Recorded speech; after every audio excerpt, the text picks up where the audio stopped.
और मेरे बेटे का नाम ये है, तो वो भी पता नहीं क्या खाकर रात को सोता है, फिर उसको ग्रीन घास नजर आती है, वो क्लियरेंस दे देता है। अब अल्लाह के रसूल नबी पाक सल्लल्लाहु अलैहि वसल्लम की जो बात थी वो पीछे रह गई। तो माँ बाप को उसमें 4 कंडीशन बताई गई। एक फाइनेंशियली, जिसको लड़का है या लड़की है जिसको दे रहे हो। देखो हमारी बेटियां मुख्तलिफ माहौल में पलती हैं, किसी की पॉकेट मनी 1000 रुपया होती है, किसी की 100 रुपया होती है। तो अल्लाह के रसूल सल्लल्लाहु अलैहि वसल्लम ने फरमाया कि फाइनेंशियली हो सकता है मेरी बेटी की पॉकेट मनी 10,000 है, जिससे आप शादी करा रहे हो उसकी अर्निंग ही 6,000 रुपए, आप उसको 6,000 पकड़ा तो कैसे घर चलाएगी? पहली। दूसरी खानदान, दूसरा खानदान, ठीक है, क्योंकि उसी लड़की ने वहाँ अपने बच्चे, पूरी एक नस्ल है पूरी, नस्ल चलेगी, ठीक है, खानदान कई खराबियां तो नहीं है, हम जात पात में पड़ गए, लेकिन ये थर्ड खूबसूरती, एक फिजिकल अपीयरेंस भी, और सेकंडली ये है कि उसके एहसन अमल भी, ठीक है, और चौथी जो चीज आप नबी करीम सल्लल्लाहु अलैहि वसल्लम ने फरमाई वो है ईमानदारी।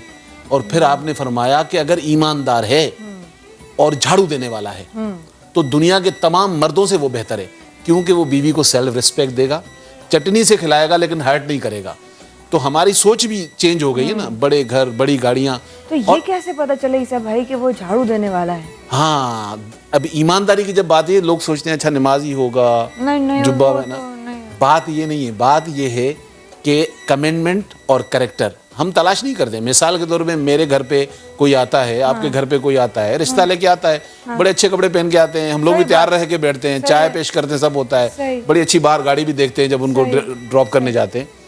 आपने कभी उसके घर, उसके नेबर से जाकर पता किया? जहां वो काम करता है उसके ऑफिस में उसके कुलीग से जाकर आप मिले? अपने दोस्तों के साथ कैसा है? कैरेक्टर पता चलता है जब उसकी सराउंडिंग से पता करते हैं।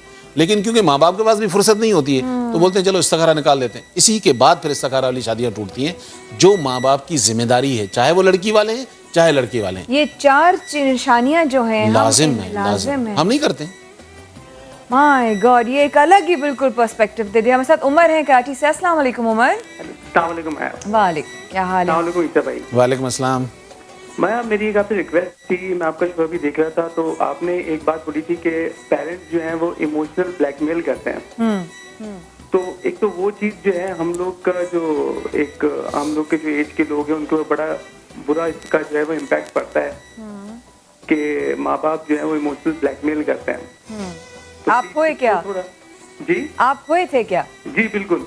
अच्छा, और क्या हुआ था? मेरा पर्सनल एक्सपीरियंस था, मैं पसंद की शादी करना चाहता था, लेकिन मेरे माँ बाप ने मेरी एंगेजमेंट करवाई माशाल्लाह से, तो वो अभी बहुत अच्छी चल रही है मेरी।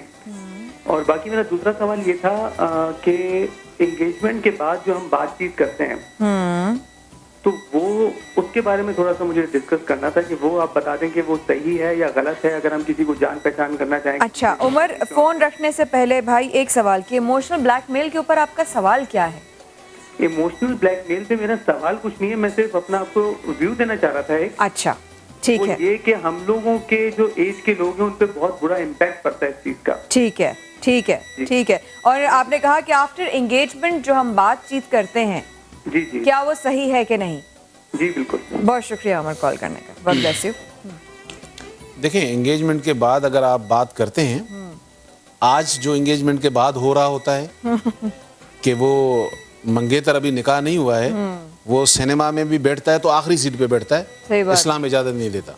माँ बाप को भी सोचना चाहिए। सही। दूसरी बात ये कि अगर आपकी एंगेजमेंट हुई है, आप बात करना चाह रहे हैं, तो आपको दायरे में जाना पड़ेगा सूरह तौबा 9 आयत नंबर 71, जहाँ अल्लाह ताला कहते हैं कि ईमान वाली औरतें, ईमान वाले दोस्त, जो मर्द हैं, एक दूसरे के दोस्त हैं, औलिया हैं, लेकिन कंडीशन नीचे बताई गई कि एक दूसरे को बुराइयों से रोकते हैं, भलाई की दावत देते हैं। अगर आप फ्यूचर की कोई अच्छी बातें कर रहे हो जिसमें कोई भी ऐसा रंग नहीं है जो आपको गुमराही गफलत की तरफ ले जाता है, यू कैन टॉक, अदरवाइज बिल्कुल स्टॉप नहीं करनी चाहिए, बिल्कुल नहीं करनी चाहिए।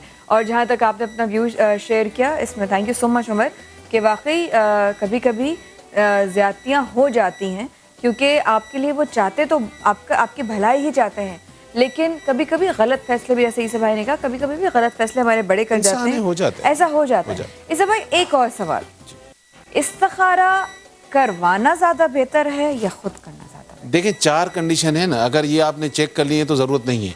वो उस सिचुएशन में होता है कि अब आपने सब चेक भी कर लिया, ठीक है, माँ बाप आपस में बैठते हैं तो कोई ना कोई ऐसी चीज होती है जो उनको बॉदर करती है, सही, तो फिर आप अल्लाह से मशावरत करते हो ना, ठीक है। उस वक्त आपको इस्तिखारा की जरूरत है। सही। अगर अल्लाह के हबीब नबी पाक सल्लल्लाहु अलैहि वसल्लम की फरमाई हुई 4 चीजें क्लियर हैं, क्या जरूरत है? डू इट, डू इट, ठीक डू है, इट, ठीक है, जरूरत ही नहीं इस्तिखारा की। ठीक है। और फिर दूसरी बात यह है कि इस्तिखारा करने के लिए देखें, ये जब निकाला करते थे लोग, बड़े तहारत वाले लोग थे।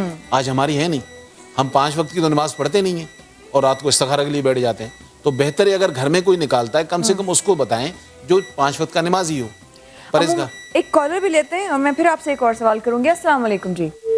अरे अभी कॉल डिस्कनेक्ट होगी, बड़ी